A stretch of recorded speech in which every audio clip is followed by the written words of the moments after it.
Hello everyone, I am J-Code. Welcome once more. This time, we have the last episode of the podcast, at least of this year. Episode 3, The Last Keys of Evangelion. So we'll be talking about this very particular, unique, and somehow very personal anime.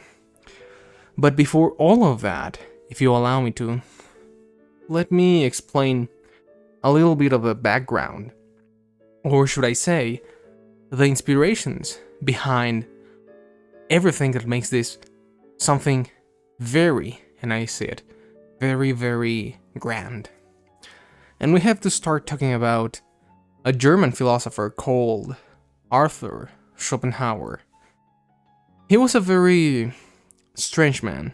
He believed that this world was something unreal, that this was a very fake idea, that the only reality was our suffering, our pain. That is the will of this world, if you want to, that is only causing much more pain, suffering, despair, and sorrow to everyone in here. Why? There is no need for you to ask a why. Asking a why of something that simply is, actually, is wrong. There is no need for a reason. It only happens. But also, what about ourselves? If that's our fate, is it really the only thing? Well, actually, we are not that real.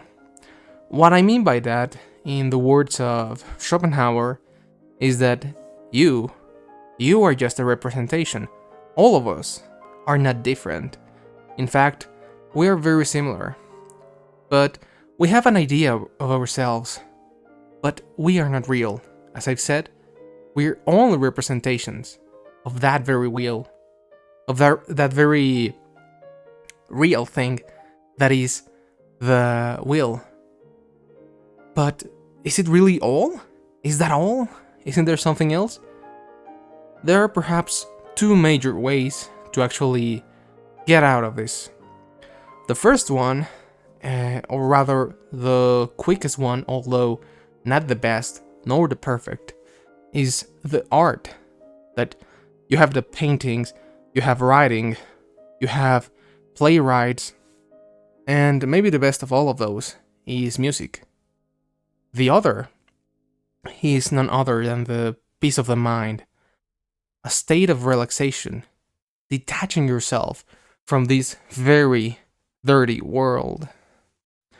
Because, at least to him, who would want to live or to exist in a terrible situation like this? The second inspiration for Evangelion is none other than the psychoanalyst. Yes, Sigmund Freud. He had some ideas that are quite fundamental to this. One of those is his structure of the mind, his idea of how our mind works, our psyche, that is divided into three, that is id, ego, and superego. I'll explain that with an example so it's much more clear, and that is that you are the writer. You have two steeds, and you have to complete an objective. Like every day, you do any kind of thing. The white steed is the one that has everything in a much more clear way, has defined objectives, or a rather specific way to act. If you will, that's a kind of a specific idea, a specific plan, or a very direct way to do it. But it's much more strict. The other horse is a black one. Is rather troublesome. Is not actually that good because it only wants to pursue its own ends. It won't follow orders, and it's very hard to contain. This example is meant to explain that the id, the other horse, the uneasy one, is our very passions, that very irrational, driven force that we have. The white steed is the super ego, that is pretty much our rules, our very strict mindsets and ideas that we have, for example, our ethics, or any kind of rules, or pretty much anything that makes us work in a specific way that is much more defined. And ourselves, the ego, is pretty much the one that has to balance both of those forces and find a way to keep going. Also, his idea of the life and death drive. The life has its good aspects, our joy, our happiness, our pleasure, everything that makes us want to keep going, while the death drive is much more aligned with our anger, our sorrow, our pain, everything that we don't like. That if we think it in a rather pessimistic way, we wouldn't want to live because of those kind of negative traits that life may contain. And finally, the quintessential part of all of this, and the one that makes all of this work in a way to make it have sense, and that is Hideaki Anno, the director and writer of this series. He had a very traumatic life, a lot of heavy experiences, and he suffered 2 big depressions. One was at the time that this series was being written, before it was aired, and the other one was after the Rebuild of Evangelion 3.0 back in 2013, if I'm not wrong. So he had a lot of those very dreadful experiences. So he ended up making a very interesting piece of, I don't know if I should say entertainment, or much more so an artistic expression. But the fact is that he ended up making all of that into a specific idea within different concepts, but making it work very fantastic. And I have to say that we'll be talking with spoilers, but don't worry, that is not the time, at least not now. So we'll be listening to a little message that someone has prepared for us. So let's go and check it out. So, what's Evangelion to me? It's a rather simple question, and yet the answer is not so. The same as the whole Evangelion series.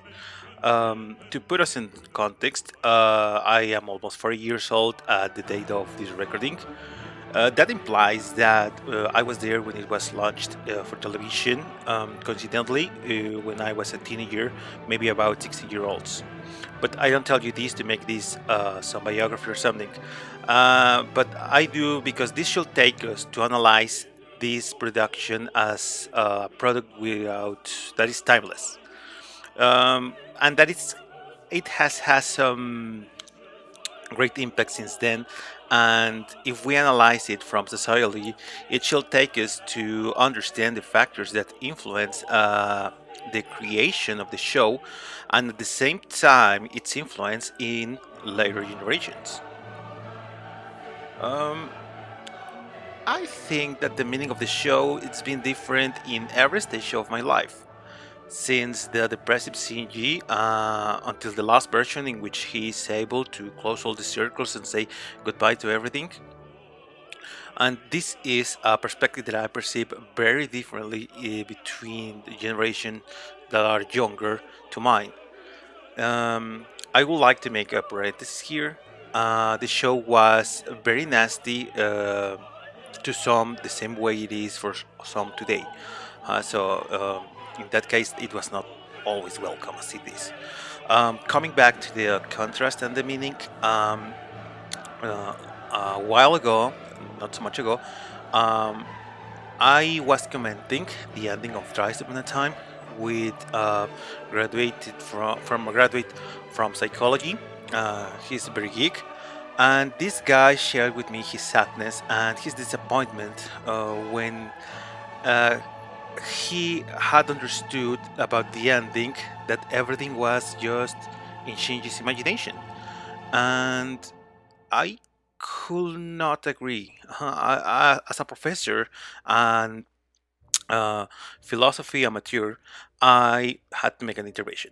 And I don't want to make any spoiler here, so I just told him that this work has many layers of readings, many readings, and it depends. It's upon the spectator to understand what's going on. So it's very similar to what happens to biblical text. Evangelion has at least three layers: one that is literal, one that is metaphorical, and one last one that you might want to understand as mystical or metaphysical. That's up to you. Many people dislike the Hideaki Anno work because precisely they stay in the first level, the literal level. If you see it from that point, well, this is just another mecha cartoon that is fighting chaos and every character is depressed. However, if we move on a little further, we realize that the show talks about depression, abandonment, growing up, teenagers, and other related topics. But if we go even further, um, and we study a little bit of philosophy, psychology, or any similar subject, we realize that the ideas that Evangelion discusses go beyond the origins of humanity, the meaning of humanity, the interaction with the divine, and with the evil, and even the perception. And if you go this far, you might even get to the point where the alteration of reality is a fact. This opens big doors towards the understanding of one known, and it can take us to the discovery of ourselves, as I already said. These will be affected by all the ideas that each one of us has. It's got to do with our relationship with our fathers, with our friends, and even our loves. And well, I would like to quote the German philosopher Gadamer, and he said something like, "He who understands and interprets um, can do it only alone from his situation.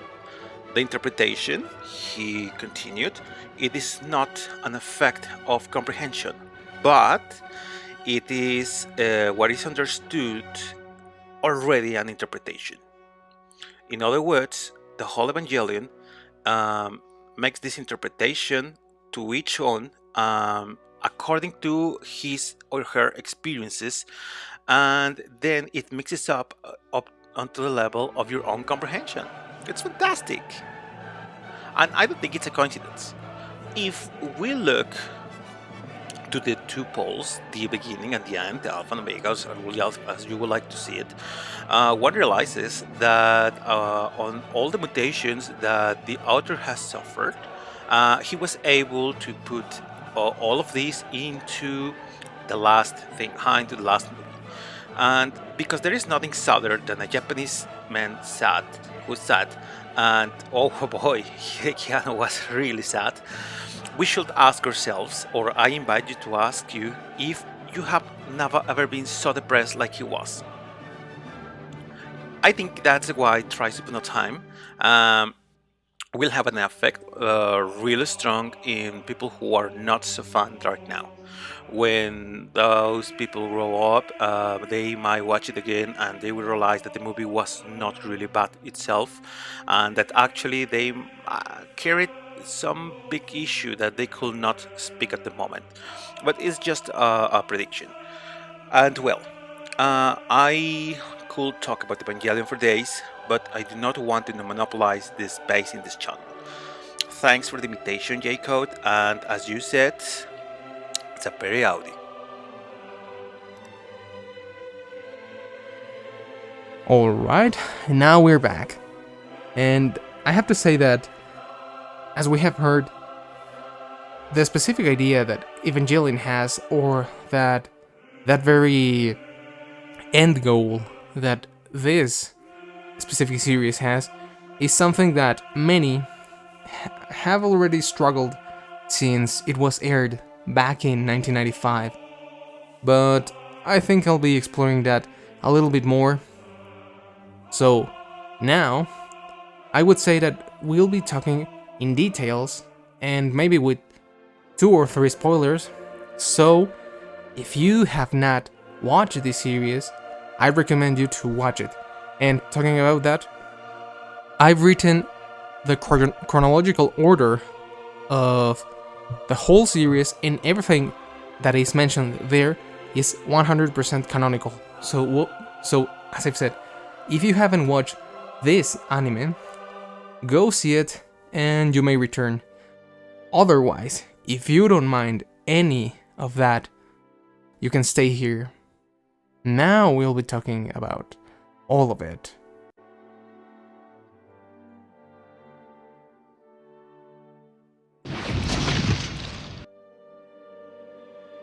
And well, talking about Evangelion, thank you by the way, Teacher Towers. I would say that we have 3 layers of Evangelion that we really need to differentiate a little bit more. Because, for example, there is the end goal of Hideaki Anno, what the show actually showed, what we saw, that was very explicit, and that happened there. And also, the third, and the lowest of all of that, might be our very personal interpretation of what we've witnessed. Because, why do I make that very statement? Is because many, and I have to say it, like to think that that very personal interpretation is the actual show. And look, I don't want to laugh at anyone or be disrespectful, but hear me out. I don't think, and I say it, I don't believe that Pen, that penguin, is the very big baddie of this series. I don't believe it, and that might sound like a joke, but man, come on. A lot of theories out there are very misleading and don't actually end up explaining nothing but that very point of view.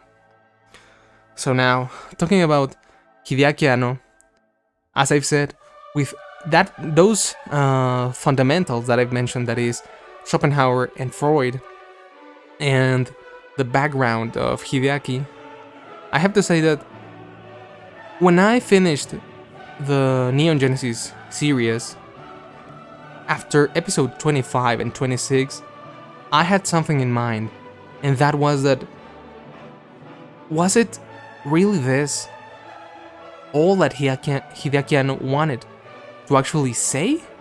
Did he manage to do it or not? Because let's remember that the original series had a very low budget. So in the end, that's how we got those 2 episodes with less and less amount of frames and things that we actually ended up seeing getting animated. Because there are those moments when everything is very static and nothing really moves. Everything is paused, which is actually a good thing, and I'll be discussing that a little bit later in this very podcast. But that question, you have to really keep it in mind, because for me it was very deep that the technical aspect wasn't favorable to actually do something in the way he wanted. So for me it was somewhat clear, should I say, that he was never able to actually end the series as he wanted. And this is rather important because in an interview for 2021 Comic-Con, he said something interesting. There was a question that was something like, have you ever thought the ending? You already have something in mind or something that is very clear? And Hideaki replied that he was actually not so sure. He had a very specific scene or two, but not a whole sequence or a very clear ending. So with that, I was thinking that very question, and for me, at that moment at least, was like, yes, this is actually the way to really get it. Because he was not able in the original series. The End of Evangelion is actually not a second ending, because we have to really let that thing outside of our very minds, because there is no such thing as three different and totally separated endings. Because if that's the case, then any of those might be destroying the prior one or would be uprooting the previous installment. And that cannot be the case. What we have is the original series and the End of Evangelion, and both of those are the very first quote-unquote ending, or the very first season, if you will. Because yes, Rebuild of Evangelion, thanks to those explicit scenes of 3.0 plus 1.0, did show that, yes, in fact, what happened in the original series, The End of Evangelion, and these movies, alongside some other material, are everything that is canonical and that happened. No, the loop theory that there's an infinite amount of universes out there and many different representations, that's not it. But again, I'll be talking about later. But for now, let's keep in mind that Hideaki Anno was not able to actually do it. So he ended up working in other projects, and in the end, and this is kind of interesting because if you watch the original series back in 1995, saw those episodes in 1996 and in 1997, you went to the theater and watched the end, you had to wait a lot of time, 10 years, because Rebuild 1.0 was released in 2007, so 10 years to actually see the next part of this story. So that's one point. He was not able, so you had to wait, and we finally saw it. Now, moving on to the other layer, that is what we actually ended up seeing, and also it is very important to think this way. Evangelion is not, so to speak, dark or very, very, very dark without any kind of light show. There is actually, yes, those dark moments, but there are also those very lighthearted, happy, and joyful moments. In the original series, we had that. And if we really pay attention to what is happening, we ended up watching that the first chapters feel a little bit more heavier than the last two episodes. It's actually that what makes a lot of people scared of watching the whole series and getting the real experience that is watching all of this. We ended up seeing that the way that they start and how they finish is completely different. Yes, some go to a darker path, yes, but that's not it, because in those two episodes, in the End of Evangelion, we actually see that there is that option that those characters ended up taking, that is going for a better world, if you will, thanks to Shinji's decision to actually reset, in a way, that world filled with angels, Evangelions, and secret organizations.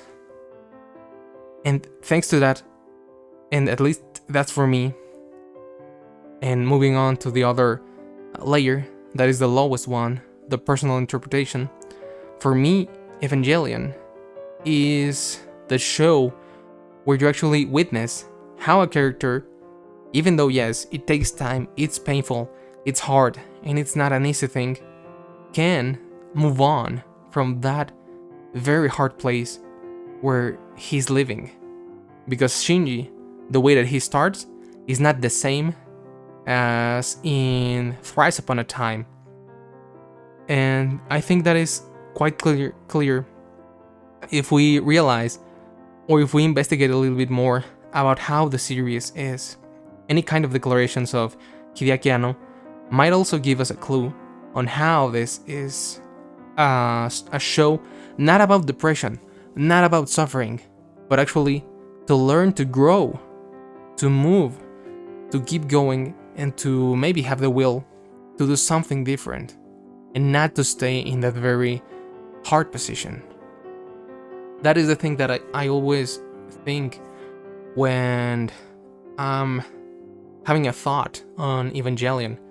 Because even at that moment, because I have to tell you that for me, when I get the chance to actually witness all that Evangelion has back in 2017, I watched the original series, The End, also a movie that is mentioned on the chronology in the description, that is Death and Rebirth, that is no other thing than Evangelion in 1 hour and 30 minutes, if I'm not wrong. It's a shortened version, it's summarized, but has an interesting thing. Some new and extended canonical scenes, just to help the viewer to comprehend it a little bit better. And the reveals, which at the moment were 1.0, 2.0, and 3.0.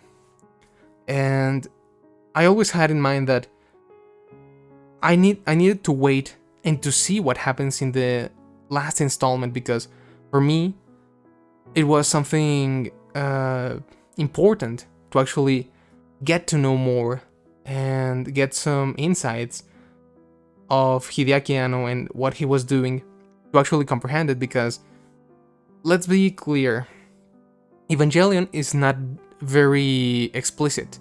It's a different kind of series, because in many other series, yes, there are some obscure moments that you don't really know what is happening, but here it's the other way around.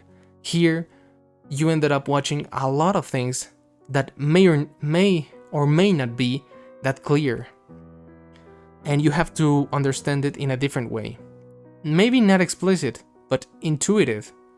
Understanding what is happening, sorting it out, not actually interpreting that, but actually watching the whole series 1 or 2 times to actually get it. That's the different aspect that this series has, and that's something rather unique, because you really have to pay a lot of attention. And talking about the reveals, the jump from 2.0 to 3.0, that final scene, that preview of the next movie is very, very important. That's the very basis of what is going to happen, and that leads us to the conclusion of this epic journey.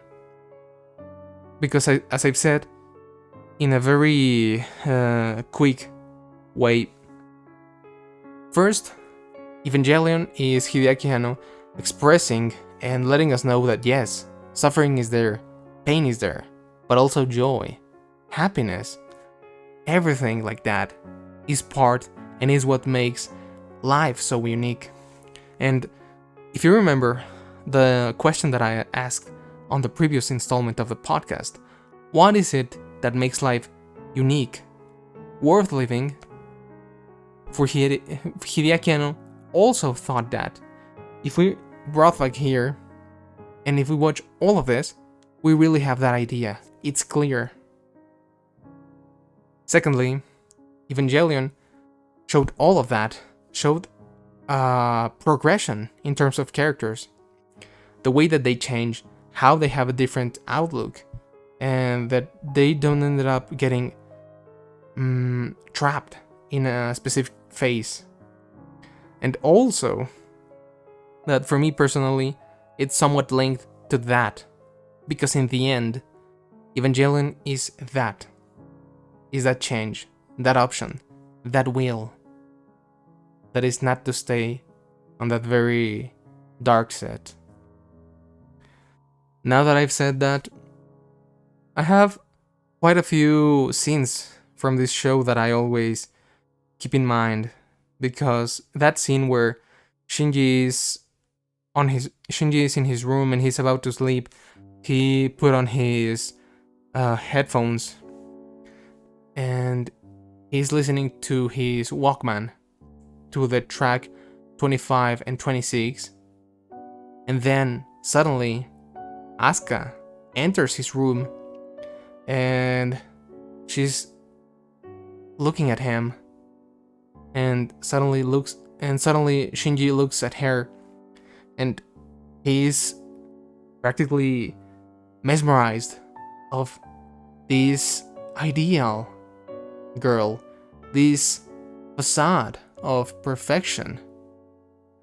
And then suddenly Asuka says something like, "Mother." And then that same idea that he had collapse, is destroyed. How he now sees her as a flawed human being, just like him. That idea that she was superior now is gone. She's no different than him. She's also a child who wants her mother. And that scene for me was very spectacular. The way that they handled everything, that tension, the admiration that Shinji once had for her. It's really fantastic, because that's another of the strong points of Evangelion, the direction and the writing. Because yes, as I've said, we don't really have the whole picture, but if we have most of it, we really can work with what we have. And there's also that famous declaration of Hideaki Anno that he said that Evangelion was something understandable since everything you needed to know was there in the anime. As I've said, the logistics, how everything is handled, that chain of command, if we don't really have that clear, let's return to the first episode. How the Japanese army is trying to annihilate the first angel. They ended up failing, and then they let Nerve to take the charge and continue with the assault. And in those other episodes, how Gendo takes control.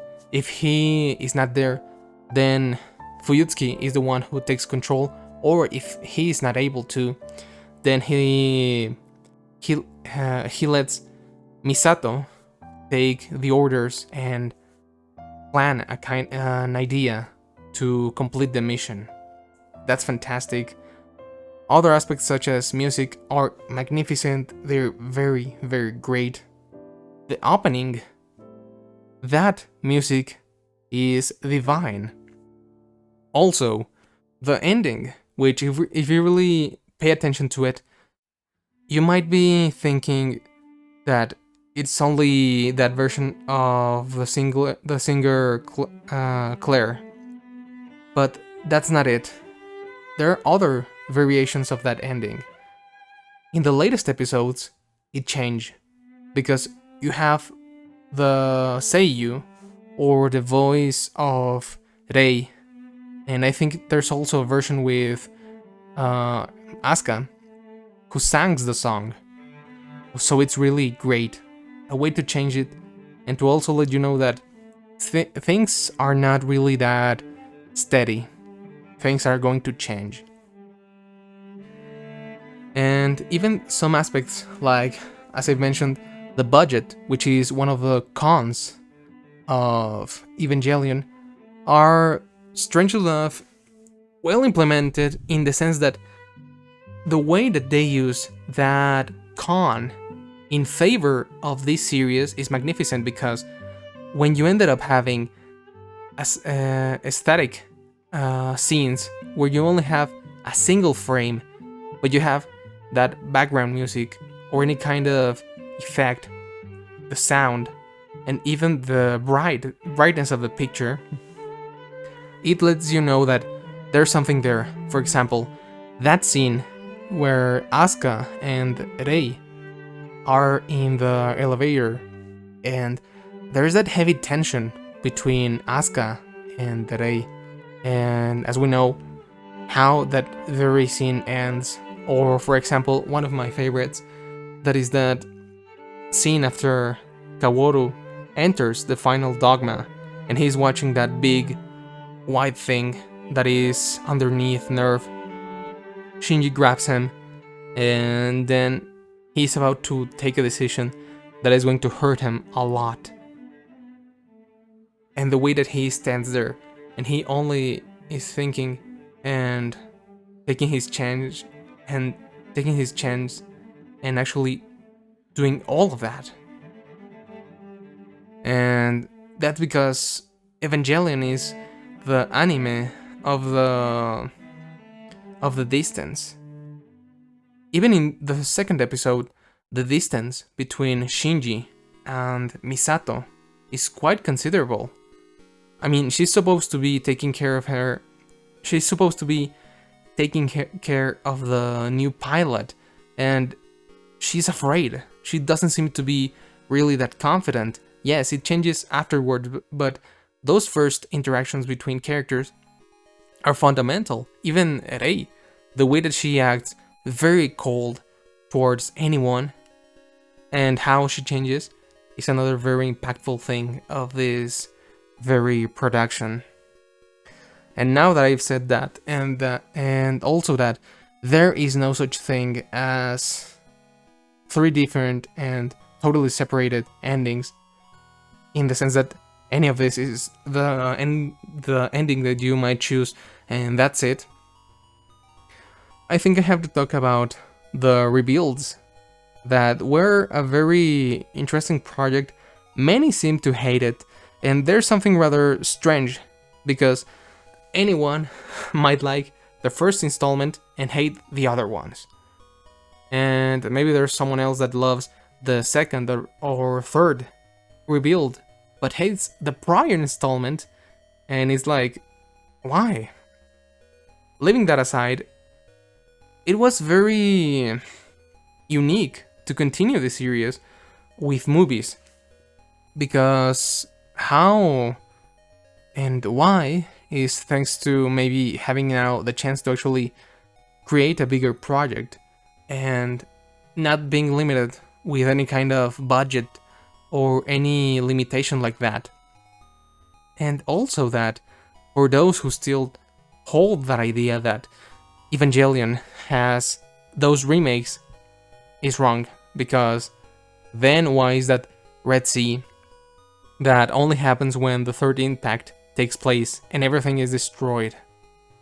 Or the fact that that giant white thing underneath Nerve is shown again, and also some other facts like, for example, Misato has a bigger rank in the hierarchy. Shinji doesn't seem to be that weak and horrified guy. Asuka doesn't seem to be that intense and depressive girl, while also still being that strong character that she is. Rei has much more will and is not that weak. I mean, that's rather interesting. And in the second movie, how everything is radically changed, since Toyo Suzuhara is not the pilot of the other unit, everything that we see, and also the first time that we see this girl with red glasses. Yes, Mari Makinami. The girl that changed everything. And remember what I've said, that Shinji always listens to the songs 25 and 26 in his Walkman? Well, thanks to that first interaction between Makinami and Shinji, now that changes. Suddenly, track number 27 is being played. And maybe that's a little thing that we have to take into consideration, that everything is going to change from now on. That this is not going to remain as we thought it might be. And many more things that that movie has 3.0, which is definitely the most different of all of this, alongside Thrice or Shin Evangelion in Japanese. And maybe the biggest thing as the negative aspects could be that if you are going to watch this, is because you're a fan of Evangelion, and that's it. Because there is no other way that you are going to watch these 4 movies if you're not that. But on the other hand, the technical aspect is fantastic. As I've said, there was no restraints or any limitations or anything that very drastically limited the quality of the animation. The music again is pretty good. 3.0 and Thrice Upon a Time are two great have two great OSTs. Those pianos in 3.0 and all of that magnificent soundtrack that is Thrice Upon a Time is great. Also, another thing that is very particular is that if any of you had the chance to visit Japan, or maybe you have someone there, then you might have heard that in the premiere of Thrice Upon a Time, they gifted posters signed by the cast of Evangelion alongside a manga that is a prequel to 3.0, which was fantastic. That is 3.0 less 120 minutes or something like that. And that's how we got that ending. And if everything that I've said is not clear to you, then let's watch again the final movie of all of this, and let's think if what I've said is not that real, or at least doesn't get as close as possible to what we could categorize as the truth behind this anime. And now that I've said that, I have to also cover some other aspects, like theories and all of that non-canon material. And what I wanted to say is that theories are okay and all of that, and speculation okay, just as personal opinion. You really have to be careful that everything that you say and everything that you think has to be thought and to really be reasoned, because in the end, if you don't do any of that, you might end up thinking that everything you say is reality. And again, what I've said about Pen Pen, what if there are people out there that really think that, and whenever they watch the series, they're like, come on, why is Gendo the big bad guy, but not Pen Pen, the evil mastermind? You really have to be careful with that. And also, the loop theory, as I've said, could be the closest one to the truth, but at the same time, thanks to having that idea or that notion that everything that is that extra material, all of those mangas, the games, the CD dramas, or anything like that is canonical, which in fact is not. That is supplementary extra material. That is not the canonical. Because the only canonical things are the series, the movies, that manga that I've mentioned that is 120 minutes, and also a short that was released, I think, a little bit after 3.0, which is very interesting. It's called Until You Come to Me, and it's pretty interesting, and also has some clues of how 3.0 was going to happen. First off, the manga by Sadamoto is not canonical. As the artist said, he based upon the ideas of Hideaki Anno and he made his interpretation of everything, but in the end, that's just it. An interpretation that doesn't really say that much and drifts from how everything was set to be. because the manga, yes, does have its good points. For example, the art is pretty good, the action scenes are fantastic, they're flawless, and the fact that it's much more explicit and clear than the anime. But at the same time, if it's much more clear, has the trouble that it loses some of the depth, the profoundness that this series has, and it really feels like there's something that could be there but it's not. And also that we always knew that this wasn't the canonical source or the original source. That one is the anime. Many think this since the manga was released back in 1994, but just as a marketing strategy to make people interested in the show. This was released at the time that the first episodes were written, so that's why it feels somewhat similar. But when you actually ended up reading all that is happening, you notice that things change, and also that in the last episodes there's something strange, because in those last issues a character from Rebuld appears, and that is Mari Makinami. She appears, and at the moment we actually never knew if it really meant something for the movies or if it was canonical or what is this. And thanks to Thrice Upon a Time, it was the teaser that yes, in fact, she's much more important than we might think, and she was a friend of Yui, the mother of Shinji. So that's why she acts differently, and she had that strange notion of knowing him, and that's why she's that way with him.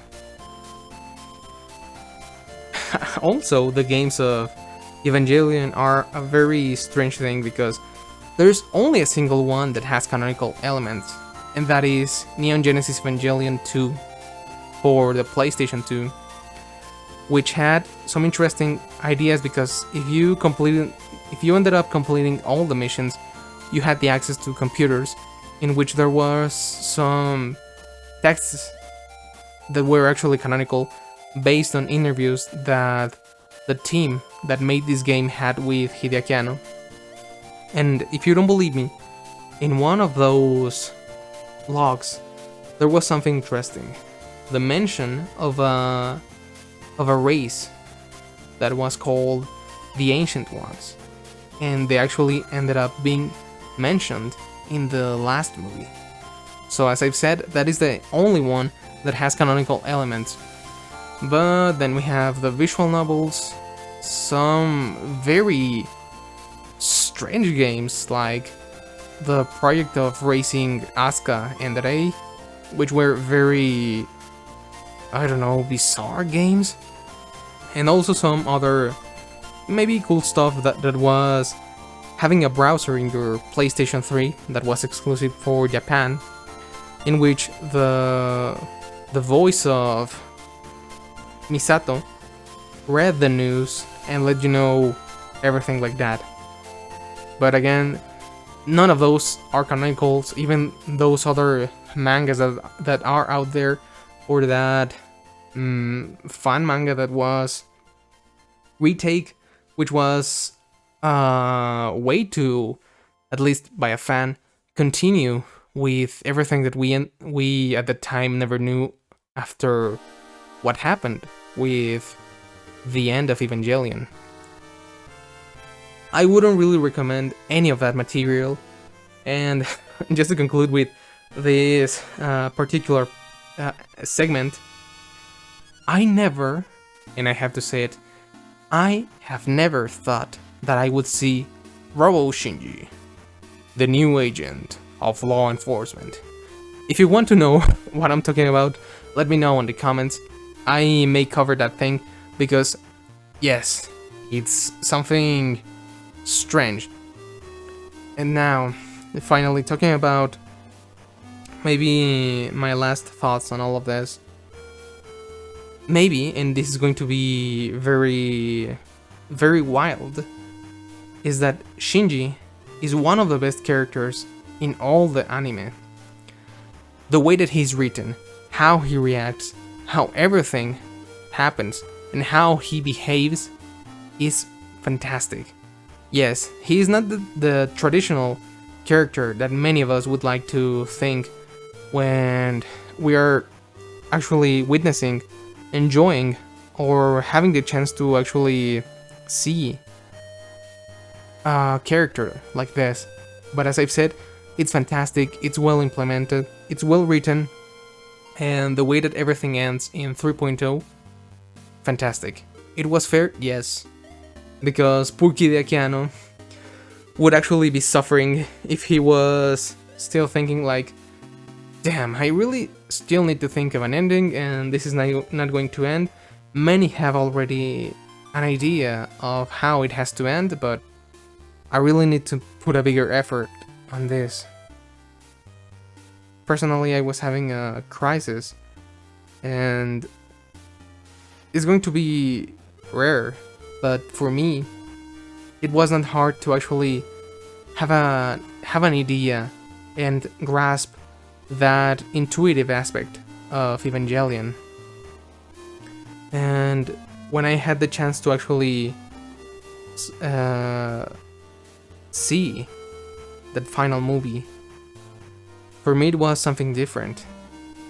In a very similar note to how Shinji is at the end of the movie, I was facing another challenge, a very personal one, and when I was about to break, because I really was, as I've said, having a heavy personal situation, I was thinking of that song that is Voyager, and I thought that to try to give me some strength and to continue.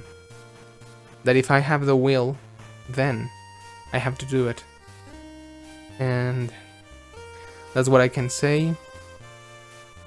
And I would like to know, if you ever watched Evangelion, let me know in the comments. Thank you for listening. Let me know what you think up to this moment. How was the podcast for you? And thank you very much. Thank you, Teacher Towers. Thank you for listening, as I've said. We'll see you next time. This was J Code. And Sapere Aude.